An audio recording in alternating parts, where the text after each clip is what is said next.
All right, everyone, it's August 21st, 2013. Breaking story when we're looking at end time Bible prophecy. We may be now looking at the fall of Damascus, the biblical fall of Damascus. Breaking story coming out of Syria. It appears that today um, there are accusations coming from the Syrian anti government activists, but Assad has used chemical weapons, poison gas, on the activists. Here's a headline, I'll put the link below. Syrian poison gas attack by government forces claimed by the opposition. And from what I understand, I'm going to put the link to this below for you. The United Nations chemical weapons team was denied access by Assad. Beirut, Syrian anti-government activists accused the regime of carrying out a toxic gas attack that killed at least 100 people, including many children, during intense artillery and rocket barrages Wednesday, that's today, on the eastern suburbs of Damascus. This is just now breaking, part of a fierce government offensive in the area. Again, the headline, Syrian poison gas attack by government forces claimed by the opposition. The attack coincided with the visit by a 20-member UN chemical weapons team to Syria to investigate 3 sites where chemical weapons attacks allegedly occurred over the past year.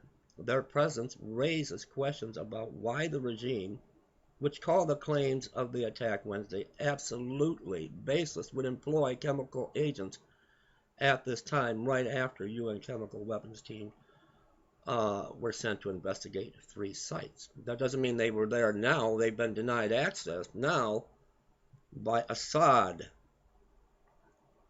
If this is true and poison gas was used, we could very well be seeing the United States intervene, and we could see the fall of Damascus. Shocking images emerged from the purported attack, showing pale, lifeless bodies of children lined up on floors of makeshift hospitals and others with oxygen masks on their faces as they were attended to by paramedics. There was no visible blood or wounds on their skin, and that would coincide with a poison gas attack rather than a mortar attack where the body would have visible signs of wounds and blood. But there would be no injury signs with poison gas. The reported death toll Wednesday would make it the deadliest alleged chemical attack in Syria's civil war. There were conflicting reports, however, as to what exactly transpired. The Syrian government and armed forces called the activist claims absolutely baseless. Of course they would. France's president demanded the United Nations be granted access to the site of today's alleged attack, while Britain's foreign secretary said if the claims are verified, it would mark a shocking escalation in the use of chemical weapons in Syria. This might be the crisis that Barack Obama needs, the event, the flag that he needs. He hasn't had a crisis since he's been in office. The Egypt-based Arab League condemned the horrific attack against civilians and called for an investigation. The heavy shelling earlier in the day pounded the capital's eastern suburbs of Zamalka, Arbil, and In Tarma, according to the British-based Syrian Observatory for Human Rights Monitoring Group.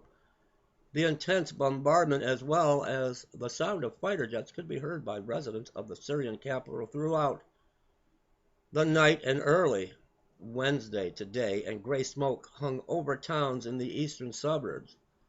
Observatory Director Rami Abdul Rahman said the activists in the area said poisonous gas was fired in rockets as well as from the air in the attack. He added that he has documented at least 100 deaths, but said it was not clear whether the victims died from shelling or toxic gas. If they have no visible wounds, they're not bleeding, they're not have loss of limb, it was poison gas. Another group, the Local Coordination Committee, said hundreds of people were killed or injured in the shelling. And the Syrian National Coalition, Syria's main opposition group in exile, put the number at 1,300. The group said it was basing its claim on accounts and photographs by activists on the ground. It's quite a long article, but you're going to have the link below in the Show More box. Because we now be looking at the tip of the iceberg, the biblical fall of Damascus. Leave me comments, everyone. What do you think?